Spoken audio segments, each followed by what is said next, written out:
Good morning students, I hope आप सभी online आ गए हैं। और आज हम अपनी जेनेटिक्स की 4th यूनिट का नेक्स्ट टॉपिक स्टार्ट करते हैं। और पहले हम जो हमारा आरएनए चल रहा था पीछे, और उसके बाद हमने ट्रांसक्रिप्शन भी देखा। तो उसमें एक टर्म आई थी जेनेटिक कोड के अंदर, उसे आगे और कंटिन्यू कर लेते हैं। ठीक है, तो लास्ट लेक्चर के अंदर हमने जेनेटिक कोड की बात की। और जेनेटिक कोड में एक चीज़ आई थी, वोवल। क्या मतलब है उसको देख लेते हैं। वोवल हाइपोथेसिस एक सिद्धांत है, और इसे सबसे पहले प्रोपाउंडेड बाय, इसको किसने दिया था? क्रिक ने। Normally anticodon recognise only one codon. Wobble hypothesis को क्रिक ने दिया था, और जो हमारे एंटी कोडोन होते हैं वो हमेशा रिकॉग्नाइज ओनली वन कोडोन, एक कोडोन को ही करते हैं। But sometimes anticodon recognise more than one codon. पर कभी कभी क्या होता है, जो आपके एंटी कोडोन है वो एक से ज़्यादा कोडोन को भी रिकॉग्नाइज कर सकते हैं। और ये जो स्थिति है, ये जो कंडीशन है, ये क्या कहलाती है? वोबलिंग। इसे हम क्या कहते हैं? वोबलिंग। बात समझ आई? क्या बोलते हैं इसको? वोबलिंग।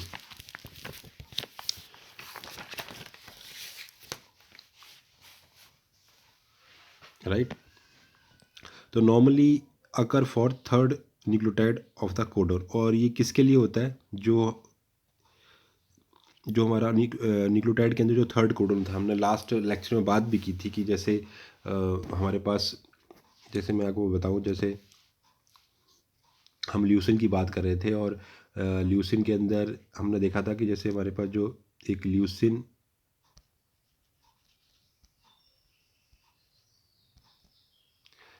जो हमारे पास एक अमीनो एसिड था, ये हमारा है क्या? एक अमाइनो एसिड है ना, एक अमीनो एसिड है। तो इसको कौन कौन कोड कर सकता था? CU, CUC,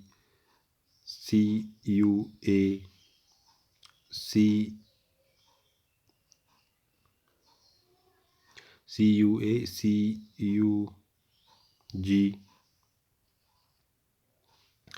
और UUA, फिर UUG। तो ऐसे 6 इसको कर रहे थे, है ना।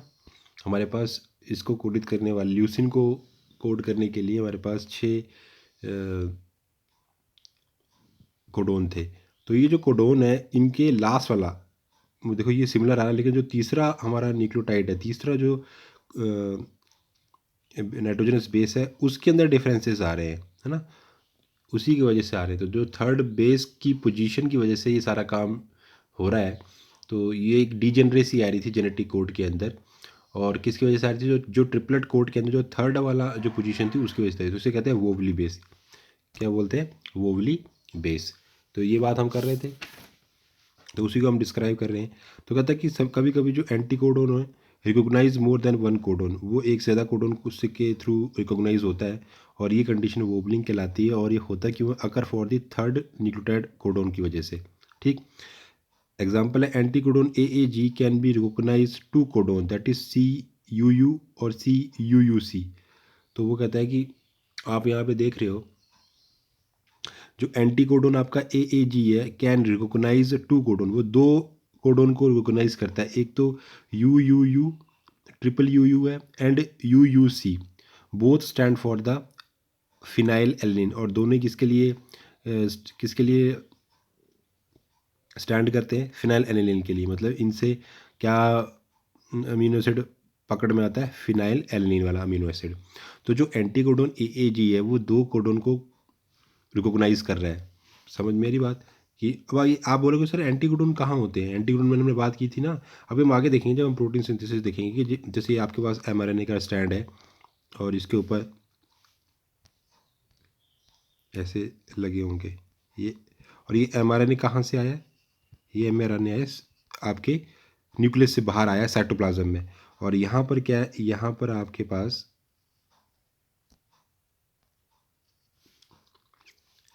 यहाँ पे क्या है आपके पास? राइबोसोम है। राइबोसोम के ऊपर क्या लगा हुआ? tRNA। क्या लगा हुआ है? tRNA।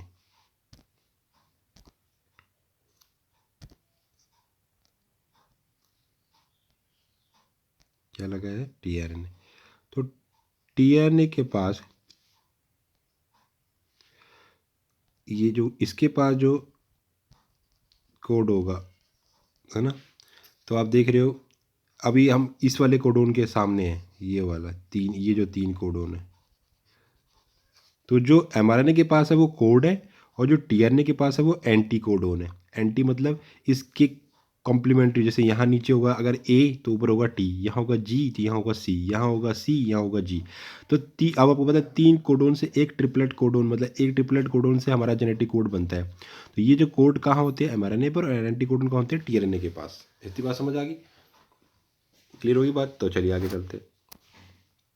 तो कहता है इसी तरीके से जो हमारे पास एंटी कोडोन ए जी है, वो दो कोडोन को रिकॉग्नाइज कर सकते हैं, यू यू यू और U U C, both stand for the, और ये दोनों ही जो है वो किसके लिए कोडित होते हैं, फिनाइल एनिलीन को कोड करते हैं।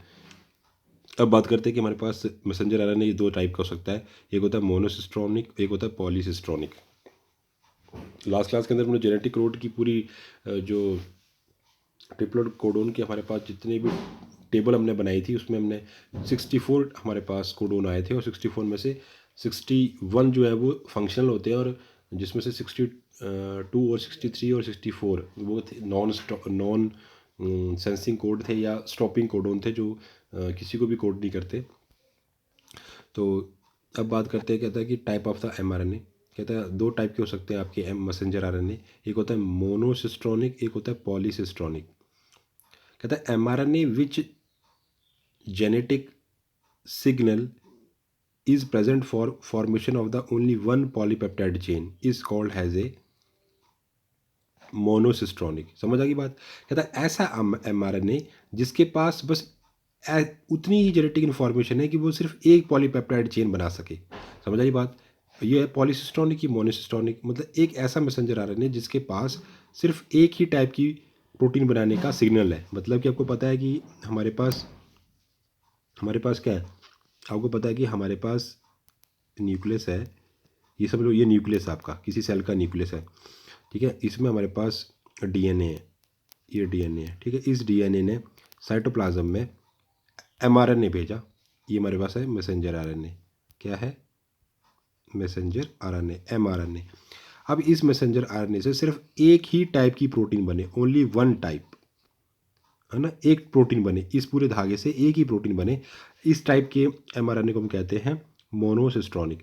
पॉलीसिस्ट्रॉनिक में क्या है कि messenger RNA which genetic material signal is present for the formation of more than one polypeptide chain is called polycistronic mRNA. और ये कहाँ देखने को मिलता है? प्रोकैरियोट्स के अंदर। जो प्रोकैरियोटिक सेल्स होती हैं उनके अंदर एक मैसेंजर आरएनए के पास इतनी इतनी जानकारी होती है, इतनी जेनेटिकल इंफॉर्मेशन होती है कि जिससे वो एक से ज़्यादा, मतलब वो 2, 3, 4 और सो ऑन कितनी भी प्रोटीन्स बना सकता है। वो सारी जानकारी एक ही एमआरएनए के पास है, सारी की सारी, ठीक।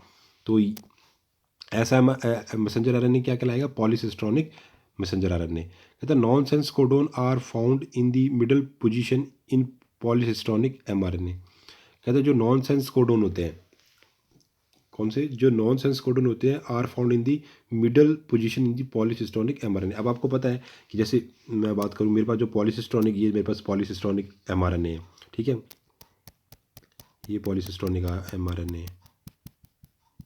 अब माना कि इससे इधर एक एक हमारे पास ये प्रोटीन बन रही है, और इस पोर्शन से ये प्रोटीन बन रही है, और इस पोर्शन से ये प्रोटीन बन रही है। तो ये ऐसे होता है प्रोटीन का धागा, ठीक है। प्रोटीन बहुत कॉम्प्लेक्स होती है। तो ये हमारे पास मैसेंजर आरएनए है, और इससे ये प्रोटीन्स बन रही हैं। तो ये बात याद रखना कि इसके बीच में कोई हमेशा बीच में ना एक क्या आएगा? स्टॉपिंग कोडोन आएगा, तभी तो वो दूसरी तरह। तो अगर ये स्टॉपिंग कोडोन बीच में नॉन सेंस कोडोन ना हो तो क्या होगा? ये तो लगातार एक ही प्रोटीन बना देगा, फिर तो एक ही प्रोटीन बनेगी, तो वो मोनोसिस्ट्रॉनिक है। लेकिन अगर वो अलग अलग प्रोटीन्स बना रहा है, मतलब बीच में एक नॉन सेंस कोडोन है जो कोडित ही नहीं कर रहा किसी को।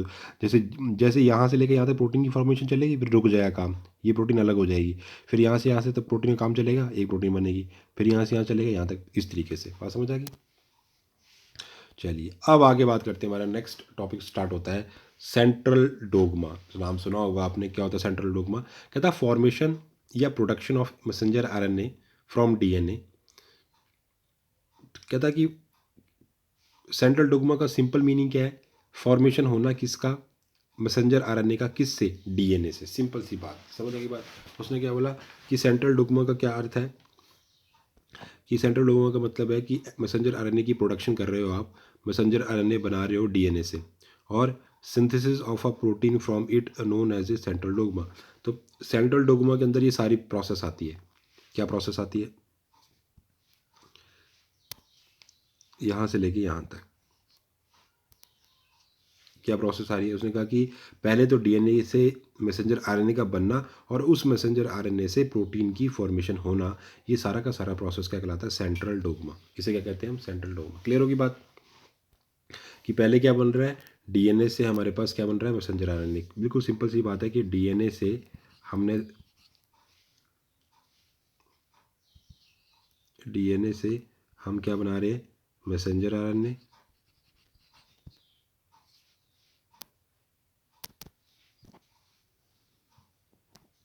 तो क्या बोल रहा है कि डीएनए का क्या मतलब है, मतलब सेंट्रल डोग्मा का क्या मतलब है कि हमारे डीएनए से मैसेंजर आरएनए बने पहले तो, और उसके बाद प्रोटीन बने। ये हमारा मेन मकसद है, ठीक है ना।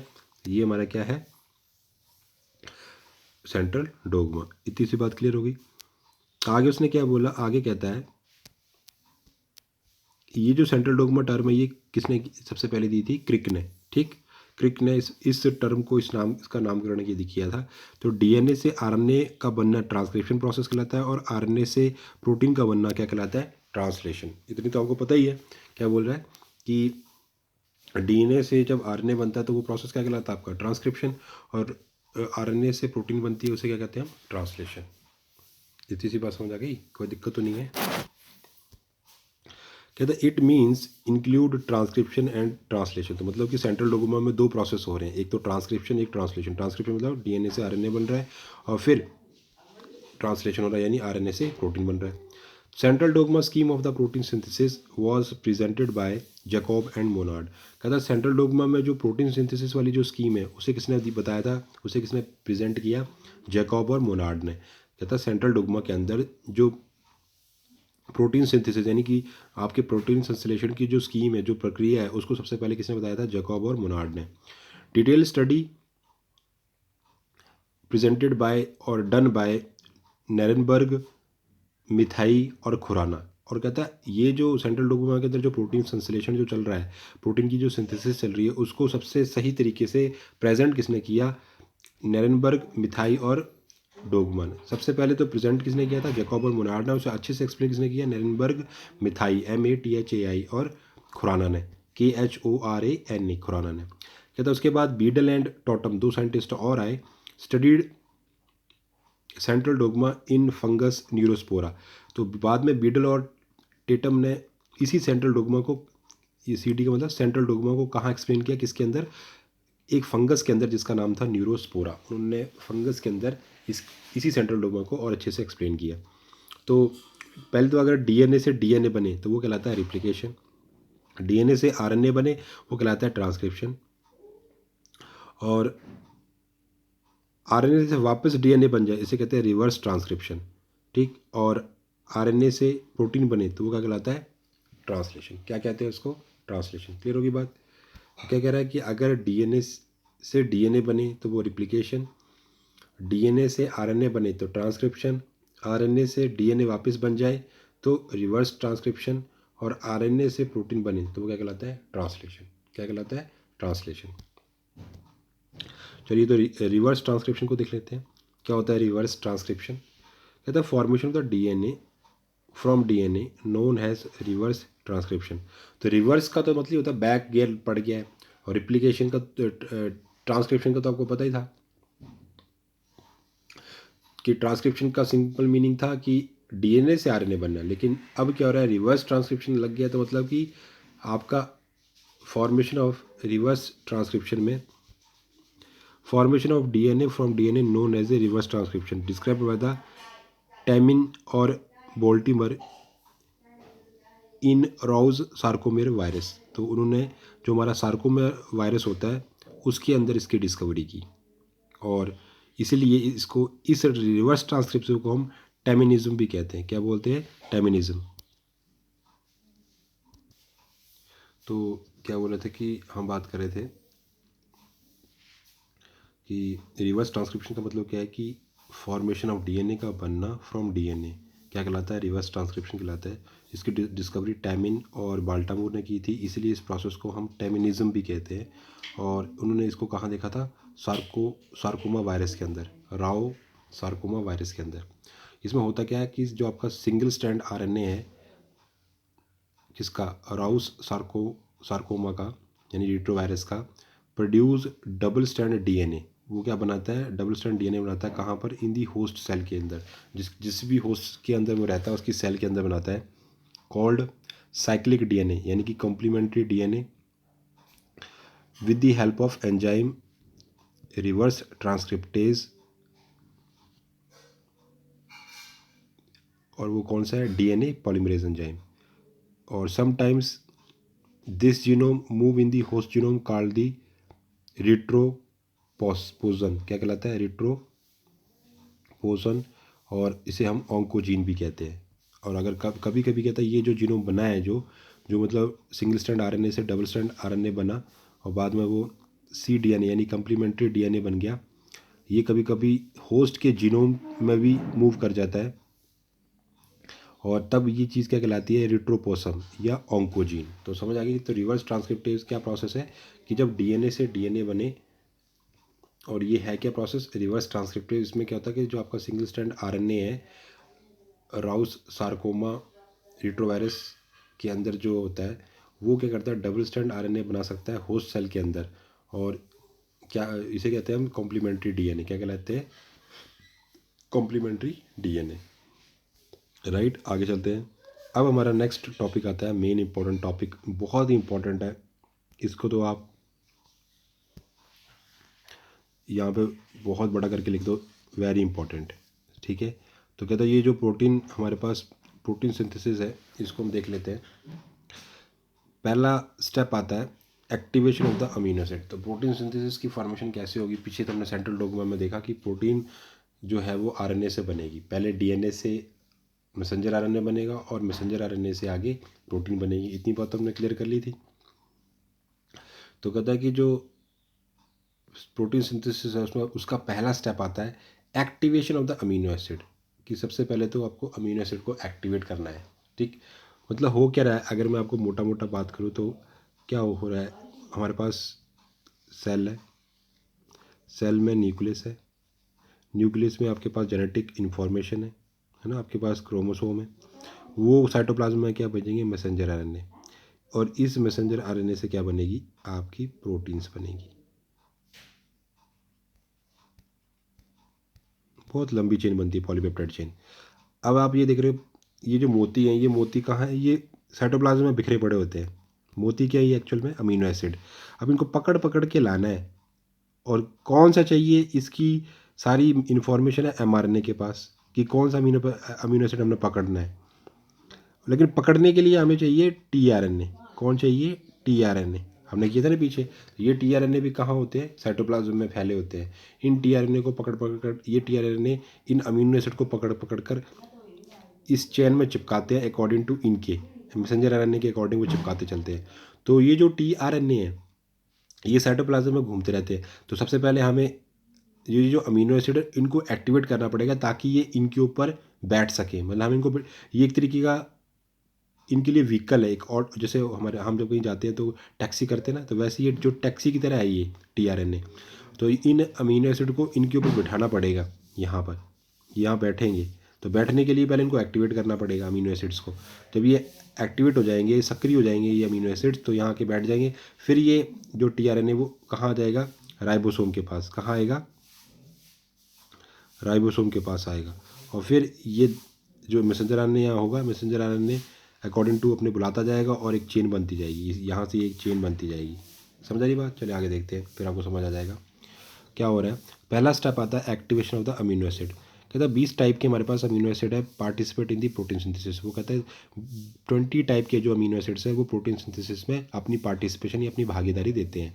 Amino acid react with ATP. सबसे पहले जो अमीनो एसिड है वो एटीपी के साथ, एडिनोसिन ट्राइफॉस्फेट के साथ रिएक्शन करेगा और क्या बना लेगा, amino acyl AMP enzyme complex. क्या बनाएगा, amino acyl AMP enzyme complex. इसे कहते हैं हम एक्टिवेटेड अमीनो एसिड। अब ये जो कॉम्प्लेक्स बन गया ना, एटीपी और अमीनो एसिड का जो कॉम्प्लेक्स बन गया, वो कैसे, कौन सा कॉम्प्लेक्स है आपका, एक्टिव। मतलब अब ये सिंपल बात ये होगी कि जो आपके अमीनो एसिड है वो एक्टिव हो गए, अब वो चिपक सकते हैं। तो ये क्या हो गया, एक्टिवेटेड अमीनो एसिड्स, यानी कि amino acyl AMP enzyme complex. This reaction catalysed by the specific amino acyl tRNA synthetase enzyme. और ये जो रिएक्शन चली ना जिसमें ये अमीनो एसिड और एटीपी आपस में चिपक गए, कॉम्प्लेक्स बना लिया, इसके लिए हमें एक बहुत इंपॉर्टेंट एंजाइम की आवश्यकता पड़ती है, ज़रूरत ही पड़ती है। वो कौन एंजाइम है, aminoacyl tRNA synthetase enzyme. There is a separate aminoacyl tRNA synthetase enzyme for each kind of amino acid. हर एक रिएक्शन के लिए, मतलब जब भी कभी एक नया अमीनो एसिड एटीपी के साथ जोड़ेगा, जब डिफरेंट टाइप का, जो वो पता 20 टाइप के अमीनो एसिड है, तो हर एक अमीनो एसिड के लिए अलग टाइप का आपको ये वाला एंजाइम चाहिए पड़ेगा, amino acyl tRNA synthetase enzyme. ये हमेशा एक नया चाहिए पड़ेगा, डिफरेंट टाइप का। ये नहीं कि जो इस रिएक्शन में यूज़ हुआ वही हम इसमें यूज़ कर लेंगे, नहीं, अलग से चाहिए पड़ेगा। ये तो हो गया पहला स्टेप हो गया अमीनो एसिड को एक्टिवेट करने का। दूसरा स्टेप है चार्जिंग ऑफ द टीआरएनए। अब हमें टीआरएनए को भी चार्ज करना पड़ेगा ताकि वो जो एक्टिवेट अमीनो एसिड उसको पकड़ पाए। कहता है specific amino acid recognise by its specific tRNA. वो तक कहता कोई भी जो अमीनो एसिड है जो एक्टिवेट हो गया है और वो अपने आप में स्पेसिफिक है, क्योंकि हाँ 20 के 20 अलग अलग टाइप के हैं, तो हर एक अमीनो एसिड को पहचानना ये भी हर एक स्पेसिफिक टीआरएनए ही करेगा। ऐसा नहीं कि एक टीआरएनए पहले वाले को पकड़ के ले रहा है, अगली बार में वो फिर दूसरे वाले को, ऐसा नहीं होगा। हर बार हर एक न्यू अमीनो एसिड के लिए एक न्यू टीआरएनए चाहिए। तो amino acid attach to the amino acid attachment site of its specific tRNA. तो जो अमीनो एसिड होता है वो टीआरएनए के ऊपर एक स्पेसिफिक साइट के ऊपर चिपकता है और उस साइट को कहते हैं amino acid attachment site.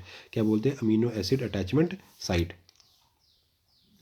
AMP and enzyme are separate from it. और जैसे ही आपका अमीनो एसिड चिपक जाएगा टीआरएनए के ऊपर, कहाँ चिपकेगा, एक विशेष वाली जगह पर। कौन सी जगह पर, अमीनो एसिड अटैचमेंट साइट। ये हमने पढ़ी थी टीआरएनए के टाइम कि वो कहाँ चिपकता है उसके ऊपर, ठीक है ना। तो वहाँ जाके वो चिपकेगा और जैसे चिपकेगा उसकी आर्म के ऊपर, टीआरएनए के ऊपर चिपकेगा। देखो हमने जब आपका क्लोवर लीफ मॉडल बनाया था, आपने याद होगा इस तरीके से, ये हमारा टीआरएनए होता है, इतनी बात हो गई थी हमारी। तो यहाँ हमने बात की थी यहाँ आके चिपकता है, इतनी बात। ये चीज़ तो आपको याद होनी चाहिए ना कि यहीं आके हमारा जो क्या बोलते हैं अमीनो एसिड होते हैं वो यहाँ आके चिपक जाते हैं ना। तो इसे हम क्या कह रहे थे, जो थी हमारी एक्सेप्टर आर्म, ये एक्सेप्ट करती है ना, जहाँ पर आके वो आपका जो अमीनो एसिड है वो आके चिपक जाता है। इतनी बात क्लियर है। चलिए आगे चलते हैं।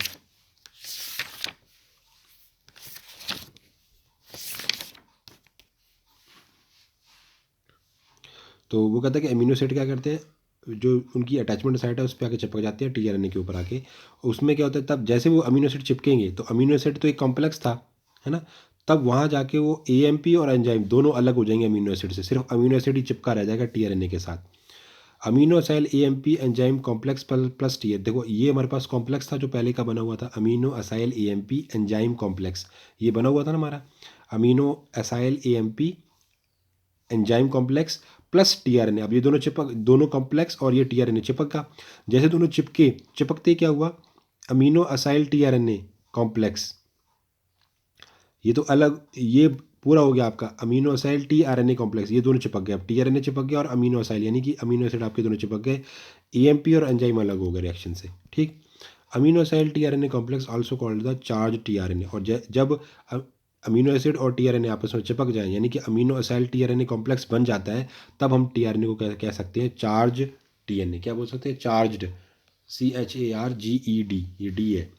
क्या बोल सकते हैं उसको, चार्ज्ड, मतलब अब वो चार्ज हो गया है, ठीक, मतलब लोडेड हो गया है, उस पर लोडिंग होगी क्या, तो ये होगा चार्ज्ड टीआरएनए।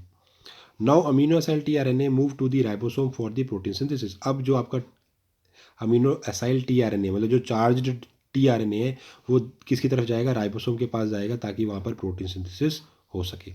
अब आपका आ गया तीसरा स्टेप। तीसरा स्टेप क्या है, ट्रांसलेशन। तीसरा, पहला स्टेप देखा था हमने एक्टिवेशन, पहले तो आप अमीनो एसिड को एक्टिवेट कर रहे हो। दूसरे स्टेप में आप टीआरएनए को लोड करवा रहे हो, यानी उसे चार्ज कर रहे हो उसको। जब वो दोनों स्टेप हो जाएंगे तब तीसरा स्टेप आएगा ट्रांसलेशन का। तीसरा स्टेप आएगा ट्रांसलेशन। ट्रांसलेशन के अंदर मेन 3 स्टेप आते हैं। जो हमारी ट्रांसलेशन प्रोसेस है उसके अंदर 3 स्टेप आते हैं और आज हम सिर्फ एक ही स्टेप करेंगे। पहला step, initiation of the polypeptide chain. सबसे पहले इनिशिएट करना, मतलब पॉलीपेप्टाइड चेन बनाने के लिए प्रोसेस को इनिशिएट करना। ये कैसे होगा, कहता है in this step 30S and 50S सब यूनिट ऑफ द राइबोसोम। तो बोला initiation of the polypeptide chain को इनिशिएट करने के लिए, मतलब हमारी चेन बनना प्रारंभ हो, उसके लिए हमें क्या करना पड़ेगा। सबसे पहले स्टेप में क्या होगा, इस स्टेप के अंदर क्या होगा, जो आपका 30S और 50S, एक स्मॉल सब यूनिट है, एक लार्ज सब यूनिट है। राइबोसोम में 2 सब यूनिट होती है ना, 30S और 50S। ठीक, तो ये किस में बात कर रहे हैं वो, 30 और 50S, मतलब आपकी ये 70S हो गई, मतलब ये प्रोकैरियोटिक सेल राइबोसोम है प्रोकैरियोटिक सेल का। तो यहाँ पर जो राइबोसोम है उसकी दोनों subunit plus GTP plus magnesium ion plus charge tRNA plus mRNA and some initiating factor are required. तो कहता है इनिशिएशन के लिए ये सारी चीज़ें जरूरी हैं। 30S 50S सब unit of ribosome, GDP, magnesium ion, charge tRNA, mRNA, कुछ इनिशिएशन फैक्टर, इन सब की ज़रूरत होती है। कहता है अगर आपकी सेल है प्रोकैरियोटिक तब तो आपको 3 इनिशिएशन फैक्टर चाहिए, initiation factor 1, initiation factor 2, initiation factor 3। और अगर कहता है आपकी सेल है यूकैरियोटिक तो आपको 3 इनिशिएशन फैक्टर से भी ज़्यादा की ज़रूरत पड़ेगी। यहाँ तो सिर्फ 3 ही चाहिए, यहाँ है मोर देन 3 इनिशिएशन फैक्टर, आपको 3 से ज़्यादा की ज़रूरत पड़ेगी। तो कहता यूकैरियोटिक सेल के अंदर 10 initiation factor have been identified. तो हम देखते हैं कि यूकैरियोटिक के अंदर आपको कम से कम 10 इनिशिएशन फैक्टर मिलते हैं। अगर आप आरबीसी सेल को ही पकड़ो, मतलब अब आपको पता है हमारे अंदर आरबीसी सेल होती हैं, रेड ब्लड सेल्स, उनके अंदर अगर आप ढूंढोगे तो आपको 10 इनिशिएशन फैक्टर मिलेंगे। कौन कौन से, eukaryotic initiation factor 1, eukaryotic initiation factor 2, eukaryotic initiation factor 3, eukaryotic initiation factor 4A, 4B, 4C, 4D, 4F और यूकैरियोटिक इनिशिएशन फैक्टर 5 और यूकैरियोटिक इनिशिएशन फैक्टर 6। ये जो 4A 4B ये इसी के सब टाइप है। तो ये सारे के सारे क्या है, स्पेसिफिक प्रोटीन्स है, ये भी प्रोटीन है। तो यहाँ पर हमें कितने फैक्टर चाहिए, कितने कारक चाहिए, 3। यहाँ कितने चाहिए, 10। किसके अंदर, यूकैरियोटिक सेल के अंदर, और प्रोकैरियोटिक के अंदर सिर्फ 3 ही चाहिए। कहता 10 initiation factor have been identified in the RBC. ये बात क्लियर हो गई। GDP and initiation factors promote the initiation process. कहता है आपके जो इनिशिएशन फैक्टर्स हैं और जो जीडीपी है ये दोनों मिलके आपके प्रोसेस को इनिशिएट यानी प्रारंभ करते हैं। बोथ सब unit of the ribosome separate with help of the IF3 factors. वो कहता है जो दोनों सब यूनिट्स हैं उन्हें राइबोसोम की, उन्हें आप सेपरेट कर सकते हो विद द हेल्प ऑफ जो आपका इनिशिएशन फैक्टर 3 है। In prokaryote with the help of SD sequence, यानी कि शाइन डेलगार्नो सीक्वेंस होता है एक। वो कहता है कि एक आपके पास जो SD सीक्वेंस है, प्रोकैरियोटिक की हम बात करें, एक SD सीक्वेंस होता है जिसका फुल फॉर्म होता है, S का मतलब होता है शाइन और D का होता है डेलगार्नो सीक्वेंस। जो SD सीक्वेंस होता है, mRNA रिकोगनाइज स्मॉलर सब यूनिट ऑफ द राइबोसोम। तो कहता है कि mRNA के ऊपर एक SD सीक्वेंस होता है जिसे कहते हैं शाइन डेलगार्नो सीक्वेंस। mRNA के ऊपर एक पर्टिकुलर सीक्वेंस होता है mRNA न्यूक्लियोटाइड्स का। वो सीक्वेंस ढूंढ निकालता है कि आपके, क्योंकि आपकी सेल के अंदर ना कभी भी ऐसा नहीं होगा कि आपके राइबोसोम ऐसे बना ही बैठा है, इस जुड़ा हुई, मतलब लार्ज सब यूनिट और जो आपकी स्मॉल सब यूनिट है राइबोसोम की वो जुड़ी बैठी है, कभी नहीं होगा। क्या होगा आपके, ये आपकी कहीं घूम रही होगी बड़ी वाली सब यूनिट और छोटी वाली सब यूनिट कहीं घूम रही होगी। इस तरीके से ये जुड़े नहीं होते। इन्हें इन्हें जो आपका मैसेंजर RNA एक एक करके ढूंढता है, दोनों चिपकते हैं। फिर कैसे होगा वो देखते हैं। कहता है विद द हेल्प ऑफ, ये जो सीक्वेंस था आपका SD सीक्वेंस, ये रिकॉग्नाइज करता है, पहचानता है जो राइबोसोम की छोटी वाली सब यूनिट होती है। A sequence of 8 nitrogen base present before the 4 to 12 nitrogenous base of the initiation codon और mRNA called the SD sequence. वो कहता है एक 8 सीक्वेंस वाली नाइट्रोजनस बेस होती है, मतलब 8 सीक्वेंस की नाइट्रोजनस बेस होगा। समझ आ रही बात क्या बोल रहा है? 8 नाइट्रोजनस बेस का प्रेजेंट कहाँ होगा? वो before the 4 to 12 nitrogenous base of initiation codon. मतलब माना मैं आकर आपसे बात करूँ, मेरे पास ये मेरा मैसेंजर आरएनए है, तो मैसेंजर आरएनए में आगे की तरफ यहाँ पर कम से कम 8 नाइट्रोजनस बेस का एक सीक्वेंस होगा, और वो कहाँ होगा? 4 to 12 nitrogenous base of before, पहले किससे? 4 से 12 nitrogenous base of the initiation. मतलब यहाँ ये मान लो कि यहाँ पे आपका इनिशिएशन कोडोन है। इनिशिएशन कोडोन कौन होता है? जो प्रोटीन सिंथेसिस स्टार्ट करवाएगा, जो इस पूरी प्रोसेस को स्टार्ट करवाएगा। उससे पहले हमें तो छोटा सब यूनिट भी तो, मतलब राइबोसोम को भी तो ढूंढना है। तो कम से कम 4 और 12 बीच में यहाँ पर ये जो गैप दिख रहा है ना, इस गैप में, ये गैप कितने? कम से कम 4 से लेके 12 नाइट्रोजनस बेस का गैप है। इस गैप से पहले पहले 8 नाइट्रोजनस बेस का आपको एसडी सीक्वेंस मिलेगा। ये जो आपका एसडी सीक्वेंस है उसका काम है स्मॉल सब यूनिट को ढूंढना। ठीक है, तो वो 4 से 12 नाइट्रोजन बेस पहले होगा और उस सीक्वेंस को लोग बोलोगे एसडी सीक्वेंस।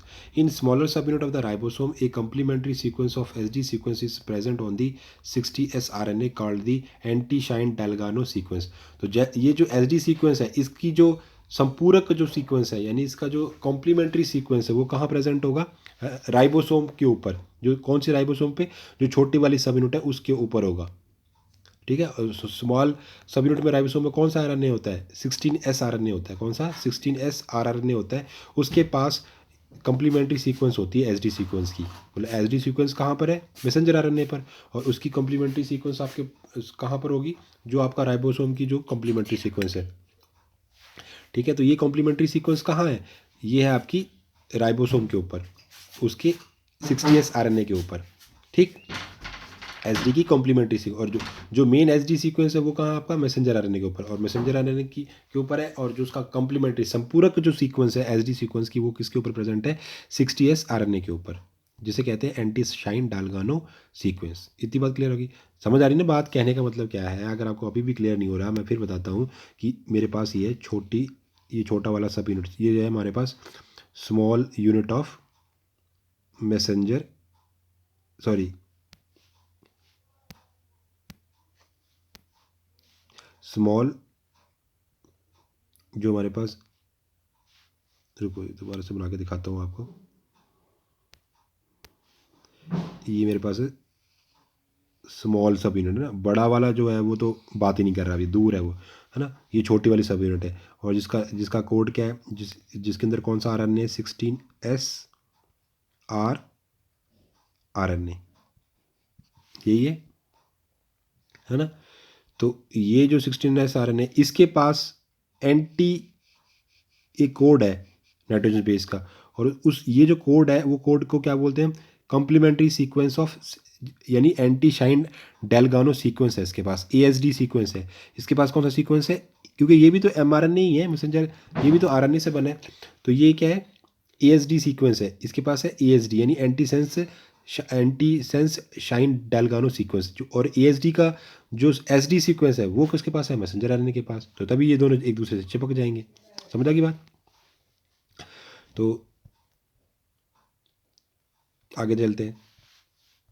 कहते हैं with the help of SD and ASD sequence mRNA recognize the smaller सब यूनिट ऑफ राइबोसोम। तो SD सीक्वेंस है मैसेंजर RNA के पास, और ASD सीक्वेंस है small sub unit of ribosome के पास। दोनों एक दूसरे को पहचान लेंगे, इस तरीके से जो आपकी स्मॉलर सब यूनिट है राइबोसोम की, वो पहचानी जाएगी mRNA के द्वारा। वाइल इन अगर आप यूकैरियोटिक सेल के अंदर बात कर रहे हो, तो जो स्मॉलर सब यूनिट है राइबोसोम की, उसे रिकॉग्नाइज किया जाता है 7mg कैप के द्वारा। अगर आप यूकैरियोटिक सेल में आ गए तो वहाँ पर छोटा जो सब यूनिट है राइबोसोम का, उसको कैसे ढूंढा जाएगा? उसको ढूंढने के लिए हमारे पास एक विशेष प्रकार की कैप है जिसे कहते हैं 7mg कैप। क्या बोलते हो? 7mg cap.